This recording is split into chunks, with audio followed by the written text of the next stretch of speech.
আলহামদুলিল্লাহ। আল্লাহ সুবহানাহু ওয়া তাআলা শুকরিয়া যে মহান রব্বুল আলামিন দীর্ঘ বহু বছর দেশের প্রত্যেকটি মানুষ বিভিন্নভাবে নির্যাতনের শিকার হয়েছেন, অতঃপর আল্লাহ তাআলার করুণায় সেই নির্যাতনের স্টিম রোল থেকে আল্লাহ তাআলা পরিত্রাণ দিয়েছেন। এর জন্য আমরা আল্লাহ তাআলা শুকরিয়া দান করি আলহামদুলিল্লাহ। প্রিয় বন্ধুরা, আজকে আমার এখানের আলোচ্য বিষয় হচ্ছে যে আমি কেন জামাত এবং শিবিরের সাথে জড়িত হয়েছি। দেশে তো অনেক দল আছে, ইসলামিক দল আছে, রাজনৈতিক দল আছে। সে দলের সাথে কেন আমি সম্পৃক্ত হলাম না? কারণ এমন বহু দল আছে যে সমস্ত দলে গেলে আমার আর্থিকভাবে অনেক উপকৃত হতাম, তাহলে সেই দলগুলোতে আমি কেন গেলাম না? এই দলে তো আর্থিকভাবে উপকৃত হওয়া যায় না, বরঞ্চ আরো দিতে হয়, তবে সেটা আল্লাহ তাআলার খুশির জন্য। তাইলে নিজের অর্থ খরচ করে লস করে কেন এই দল করার কারণ কি? আজকে এই বিষয়ে আপনাকে জানাবো আমার অভিজ্ঞতা থেকে। আমি এই দলে যত কর্মী আছেন, ওনারা কেন এই দলে আছেন আমি ওনাদের মনের খবর জানি না, তবে আমি যতটুকু বুঝি আমি তা থেকে বলবো ইনশাআল্লাহ। তার আগে আমার অভিজ্ঞতার কিছু কথা বলি। আমি যখন ক্লাস 4-এ পড়ি, তখন আমার কাছে এ দলের সমর্থন হওয়ার জন্য দাওয়াত আসে। আমার কিছু বড় ভাই বা তখন আমি যে মাদ্রাসায় পড়েছি, ওই মাদ্রাসায় যারা দায়িত্বশীল ছিলেন ওনাদের মধ্যে অনেক বড় বড় ভাইরা আসছেন, যারা মাস্টার্স কমপ্লিট করা, ডিগ্রি কমপ্লিট করা, অনেক আছেন চাকরি করতেন, লেখাপড়া কমপ্লিট হয়ে গেছে। আমরা তো তখন ছোট মানুষ ছিলাম, ক্লাস 4-এর। তখন আমাদের সাথে ওনারা এত সুন্দরভাবে কথা বলতেন, মনে হয় যেন আমাদের সহপাঠী। আমাদের কোনো ভয় লাগতো না বা আতঙ্ক লাগতো না, এত স্নেহের সাথে কথাগুলো বলতেন। বিভিন্ন জায়গায় হয় আমরা মসজিদে বসতাম, না হয়তো কোনো নিরিবিলি একটা রুমে বসতাম, সেখানে শুরুটাই ছিল কোরআনের তেলাওয়াত দিয়ে। কত সুন্দর সুন্দর কথা বলতেন, ইসলামিক সাহিত্য দিতেন, ইসলামিক সাহিত্য মুখস্থ করার জন্য জ্ঞানমূলক সব বই পুস্তক ওনারা দিতেন, আমরা পড়তাম, ভালো লাগতো। এরপর আমাদের কাছ থেকে একটা এনাত, যেটাকে বলা হয়, আল্লাহ তাআলার খুশির জন্য আমরা এখানে দিতাম। কেউ মাসে তখন 5 টাকা দিতাম, 10 টাকা, এভাবে করে যে যতটুকু পারতো আনন্দ সহকারে। তখন আমরা জিজ্ঞাসা করতাম, ভাই টাকাগুলো দিয়ে আপনারা কি করেন? তো ওনারা বলতেন, এই যে আপনারা যে বইগুলো পড়েন, এই বইগুলো এই টাকা দিয়ে কিনা হয়। বিভিন্ন জায়গায় লাইব্রেরি আছে জামাতের, ওই লাইব্রেরিগুলোর ভাড়া, ওই লাইব্রেরিগুলোতে বিভিন্ন আসবাবপত্র কিনা, এসব এই টাকাগুলো দিয়ে করা হয়। সবচাইতে বড় কথা হচ্ছে ওনাদের ব্যবহার।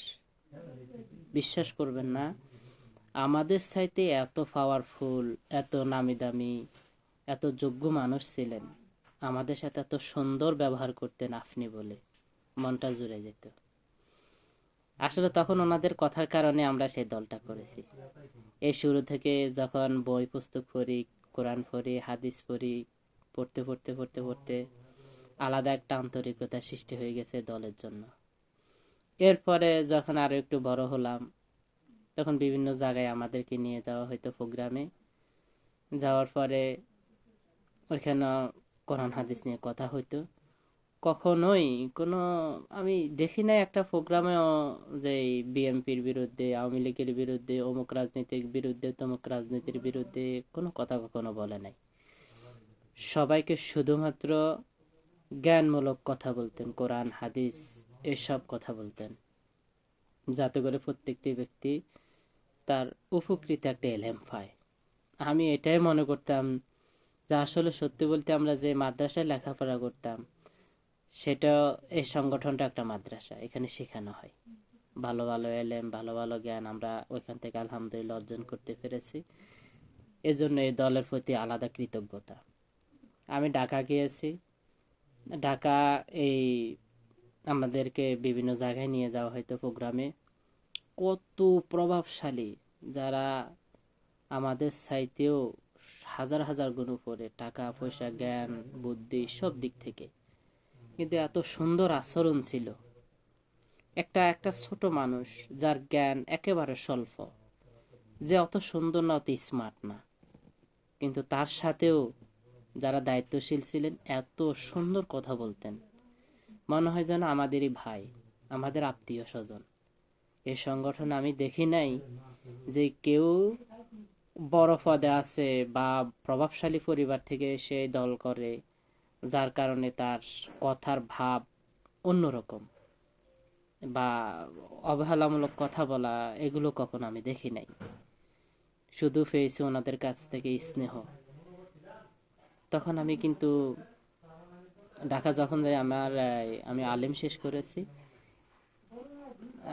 সরি আমি ফাজিল কমপ্লিট করেছি ঢাকা উত্তরপাড়া কামিল মাদ্রাসায়। তখন আমি কামিলেই ওখানে ভর্তি হয়েছি।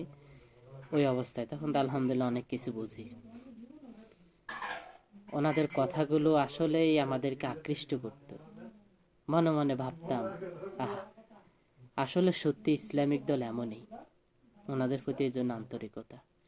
এখন অনেক বাইরা এই জামাত শিবিরের উপরে অনেক কিছু কলঙ্ক দেয়, অনেক বদনামি করে, অনেক কথা বলে। আমরা ছোট মানুষ তো রাজনীতির দিক থেকে এজন্য কিছু বলি না, কিন্তু আমার এটা বারবার বলার জন্য মন অনেকবার চাইছিল, কিন্তু বলতে পারি নাই। এখন বাধ্য হয়ে বলতেছি, আপনারা যারা জামাতকে বিভিন্ন কলঙ্ক দেওয়ার চেষ্টা করেন, দিবেন না, এগুলো মিথ্যা। কলঙ্ক দিবেন না।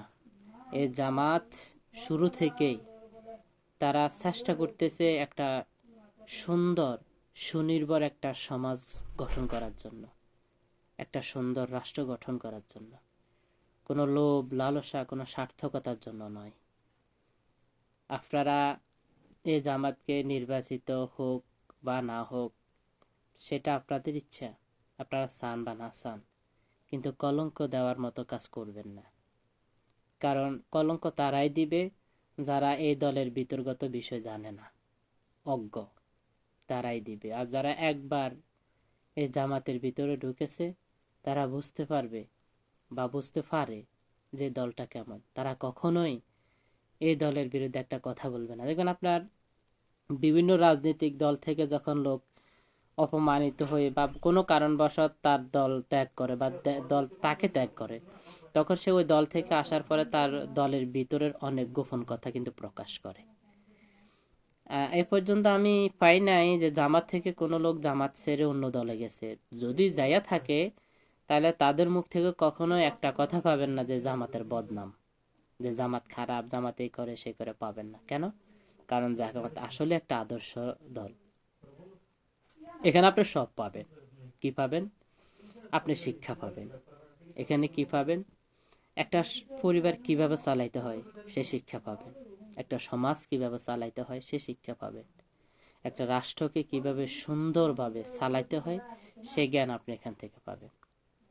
দুর্নীতি কারে কয় সেটা পাবেন না, মানুষ খুন কাকে বলে সেটা পাবেন না, এখানে মানুষকে অপমানিত লাঞ্ছিত করা হয় কিভাবে সেটা পাবেন না। এখানে পাবেন শুধু ভালোবাসা, মায়া, মমতা, স্নেহ।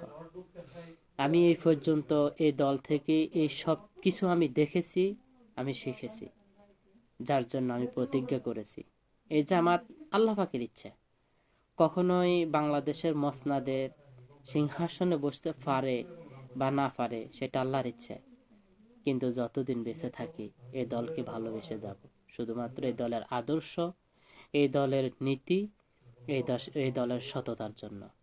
আর এই দলে রয়েছে সবার প্রতি একটা মায়া, মায়া, স্নেহ, ভালোবাসা, কোনো অহংকার নয়, কোনো ঘৃণা নয়।